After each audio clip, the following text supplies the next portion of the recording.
सभी को मेरा नमस्कार। मैं सुमन शर्मा आप सबका स्वागत करती हूँ।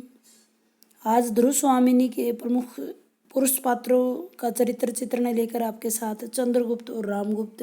चंद्रगुप्त जो कि नायक की भूमिका निभाता है और रामगुप्त जो कि खलनायक की भूमिका निभाता है। ये बीए प्रथम वर्ष के द्वितीय सेमेस्टर में लगे हुए नाटक ध्रुव स्वामिनी के दोनों प्रमुख पात्र हैं। आइए एक एक करके इनकी तुलनात्मक अध्ययन कर लेते हैं। रामगुप्त जो कि बहुत ही कायर है, मदप है, कलीव है, शंकाशील है, निर्लज, अदूरदर्शी और विवेकी है। नारी सम्मान की बात कहीं नहीं करता है। रामगुप्त ध्रुव स्वामिनी नाटक का जो है प्रमुख पात्र है और एक खलनायक के रूप में उभर कर सामने आया है, जो अपनी छल कपट से अपने भाई, अपनी पत्नी तथा अपने देश तक को नुकसान पहुंचाने की चेष्टा करता है। वो विलासी है, मदप है, कायर है, कलीव है, एक अदूरदर्शी राजा है, अपने राजकाज में कोई रुचि नहीं रखता है। इस नाटक का खल और दुष्ट पात्र, उसे खलनायक भी कहें तो कोई बड़ी बात नहीं होगी। मंदाकिनी उनके बारे में कहती है कि जब वीरता भागने लगती है तो उसके पैरों से राजनीतिक छलछंद की धूल उठती है। बहुत ही अदूरदर्शी और अविवेकी राजा है, विलासी और कामुक है, नारी के प्रति थोड़ा सा भी सम्मान नहीं रखता, अपनी ही पत्नी को वो उपहार की वस्तु समझता है और सकराज को उपहार देने के लिए तैयार होता है। खुद कहता है कि तुम मेरी रानी नहीं, नहीं, नहीं, जाओ, तुमको जाना पड़ेगा, तुम एक उपहार की वस्तु हो, मैं आज तुम्हें किसी दूसरे को दे देना चाहता हूँ। बहुत ही क्रूर है, नीच और स्वार्थी है। उसके लिए सामंत कुमार कहते हैं कि रामगुप्त जैसे राजपथ को कुलसित करने वाला राजा जो है, उसके लिए हमारे हृदय में कोई भी श्रद्धा नहीं है। उसे हिंसक, पाखंडी, शिव, कलीव कहा जाता है। पुरोहित भी उसके बारे में कहते हैं कि रामगुप्त गौरव को नष्ट करने वाला, आचरण से पतित, कर्मों से राज कलीव है। इसके अलावा रामगुप्त का ध्रुव स्वामिनी पर कोई अधिकार नहीं है। परिषद भी निर्णय देती है कि अनार्य, पतित और कलीव रामगुप्त साम्राज्य के पवित्र सिंहासन पर बैठने का अधिकारी नहीं है। सकराज के साथ मिलकर के वो चंद्रगुप्त के राज्य को हथियाने में कामयाब तो हो जाता है, लेकिन नाटक के अंत में चंद्रगुप्त को मारने का वो प्रयास करता है, लेकिन एक सामंत कुमार द्वारा उसी को मार दिया जाता है। तो यहाँ उसके चरित्र की बहुत सारी विशेषताएं सामने आती हैं कि बेशक रामगुप्त मगध का शासक था, ध्रुव स्वामिनी का पति होने के नाते उसके चरित्र में कुछ विशिष्टताएं वो रखता था, परंतु वास्तव में वो एक अत्यंत ही कायर, कलीव, भेरू, निर्लज, नीच, स्वार्थी, क्रूर, विलासी, कामुक और नारी के प्रति असम्मान रखने वाला पात्र था। वस्तुतः यह इस नाटक का खलनायक था। खलनायक के सभी गुण उसके अंदर मौजूद हैं। आइए दूसरे पात्र चंद्रगुप्त की विशेषताओं का वर्णन कर लेते हैं। चंद्रगुप्त जो कि इस नाटक का प्रमुख पात्र है, नायक के सभी गुण उसके सामने मौजूद है।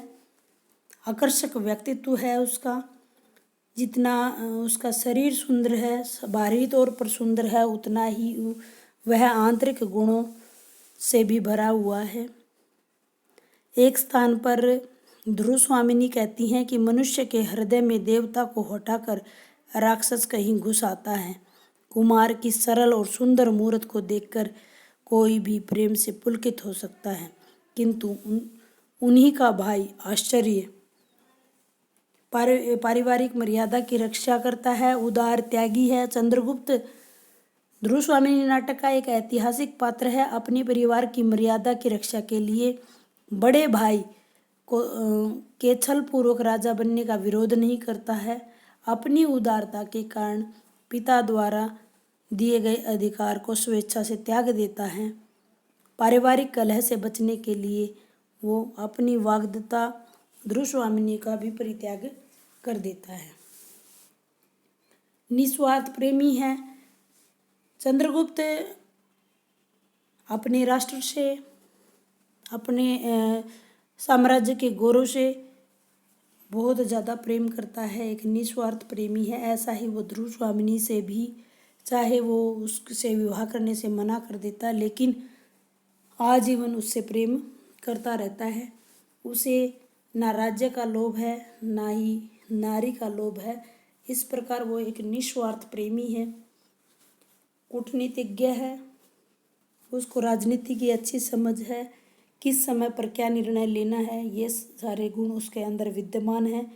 जैसे सकराज के आक्रमण करने पर उसे पता था कि दोनों तरफ से शत्रु सेना ने घेर लिया है, तो इसको विजय प्राप्त करना मुश्किल है। इसलिए ध्रुवस्वामिनी का रूप धारण करके ही सकराज के शिविर में प्रवेश करता है और उसको वहाँ मार देता है। तो इस प्रकार से वो चतुर भी है और कूटनीतिज्ञ का प्रदर्शन भी वहाँ करता है। नारी सम्मान का रक्षक है।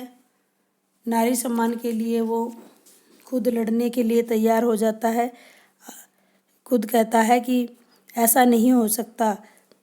जिस मर्यादा के लिए, जिस महत्व को स्थिर रखने के लिए उसने अपने राजपद को छोड़ दिया था, उसका यह अपमान मेरे जीवित रहते आर्य समुद्रगुप्त के गर्व को वो पद दलित नहीं होने देगा। इस प्रकार नारी सम्मान का प्रतीक है, देशभक्त और राष्ट्र प्रेमी है, क्रांतिकारी व्यक्तित्व है उसका, इस नाटक का नायक है और अंतर्द्वंद का भी शिकार वो दिखता है। जैसे अपने ही वाक्यों में वो कहता है अपने आप से बातें करते हुए कि मैं पुरुष हूँ नहीं, मैं अपनी आँखों से अपना वैभव और अधिकार दूसरों को अन्याय से छीनते देख रहा हूँ। मेरी वाग्दत्ता पत्नी मेरे ही अनुत्साह से आज मेरी नहीं रही। नहीं, यह शील का कपट मोह प्रवंचना है। मैं जो हूँ वही तो स्पष्ट रूप से प्रकट नहीं कर सका हूँ। यह कैसी विडंबना है। विनय के आवरण में मेरी कायरता अपने को कब तक छिपा सकोगी। यानी अपने आप से ही वो द्वंद्व करता हुआ दिखाई देता है। उसमें नायक के सभी गुण हैं। उसके व्यक्तित्व के लिए क्रांतिकारी व्यक्तित्व उसका है। वो कहता है कि मैं तो आर्य समुद्रगुप्त का पुत्र हूँ और शिखर स्वामी तुम यह अच्छी तरह जानते हो कि मैं ही उसके लिए निर्वाचित युवराज भी हूँ। तुम्हारी निश्चयता अब ऐसा है तुम अपने राजा को लेकर इस दुर्ग से सकुशल बाहर चले जाओ। यहाँ अब मैं ही सकराज के समस्त अधिकारों का स्वामी हूँ। इसलिए उसका स्वभाव जो है एक क्रांतिकारी व्यक्तित्व के रूप में उभर कर भी सामने आता है। उम्मीद करती हूँ छोटे से वीडियो के माध्यम से आपको चंद्रगुप्त और रामगुप्त दोनों चरित्रों को स्पष्ट कर पाई होंगी। धन्यवाद, बने रहिए।